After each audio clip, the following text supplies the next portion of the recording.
Selamlar. Bu videoda bendir vuruş tekniklerinden bahsedeceğiz. Ama vuruşa geçmeden önce tutuş tekniklerini konuşmak istiyorum. Birincisi bizim en çok kullandığımız ve tercih ettiğimiz ve özellikle yeni başlayacak arkadaşlara, benim öğrencilerime de tavsiye ettiğim tutuş elde tutuştur. Çünkü bu enstrümanı elimizde tuttuğumuzda daha rahat hakim oluruz.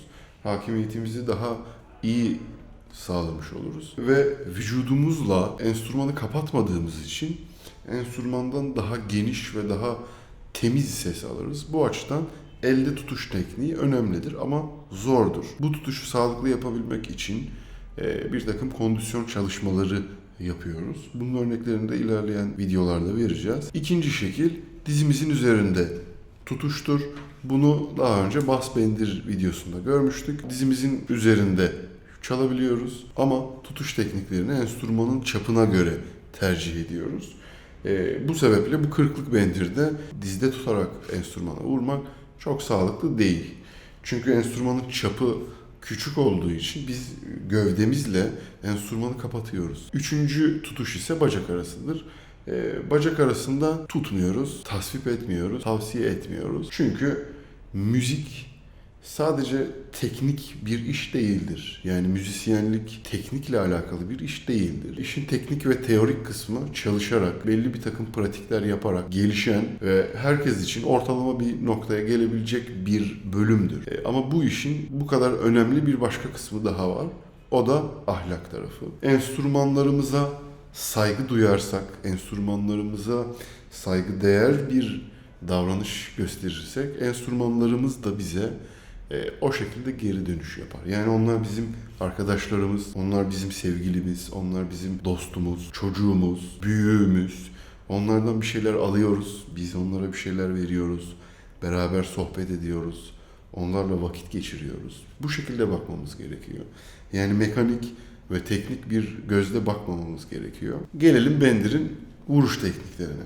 Şimdi bendirde bilindiği gibi iki ses var. Kuvvetli zaman ve hafif zaman. Yani düm ve tek. Önce bunları görelim. İlk vuruşumuz düm.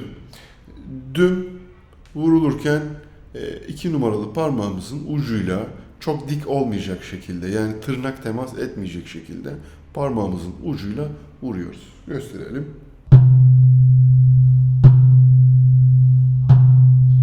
Doğru bir ton alabilmek için ne çok fazla ortaya giriyoruz ne de çok fazla kenara çıkıyoruz. Dümün ortalama iyi alındığı yer şu bölgedir. Bu bölgeden iyi bir düm çıkar. İkinci sesimiz tek.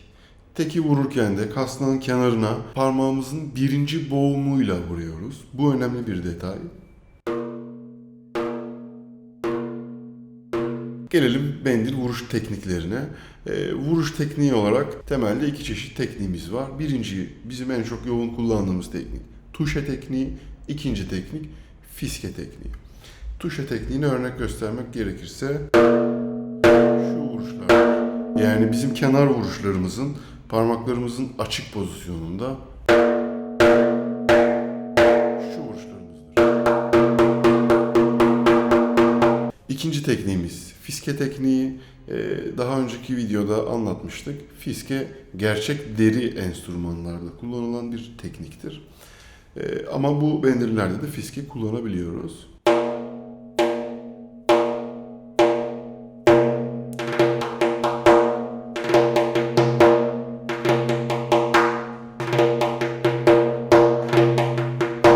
Bu tuşa ve fiske tekniğini bu şekilde ifade edebiliriz. Bununla beraber bizim bir de düm sesimiz var demiştik. Dümde de iki çeşit dümümüz var. Birincisi bizim parmakla vurduğumuz düm. İkincisi tokat düm olarak ifade ettiğimiz vuruş.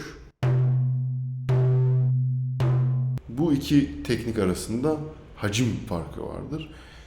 Parmak dümde daha az bir bölüm, parmağımızın daha az bir kısmı enstrümana temas etmektedir. Tokat dümde daha fazla bir bölümü temas etmektedir. Bu da tonu değiştirmektedir. Bu icra ettiğimiz eserde yerine göre tercih edilebilecek, icra eden kişinin tercih edeceği bir vuruştur. Yani bir kaide yoktur. Bu eser ya da bu usul bu şekilde bu vuruşla vurulur diye bir kaidemiz yok. Bu tamamen icracı olan müzisyenin kendi keyfiyetine kalmış bir durumdur. Son olarak göstereceğimiz bir vuruşumuz daha var. Bu da bizim kapama dediğimiz vuruş. Yani kapalı sesimiz. Bunu nerede kullanıyoruz? Kalıp çalarken kullanıyoruz.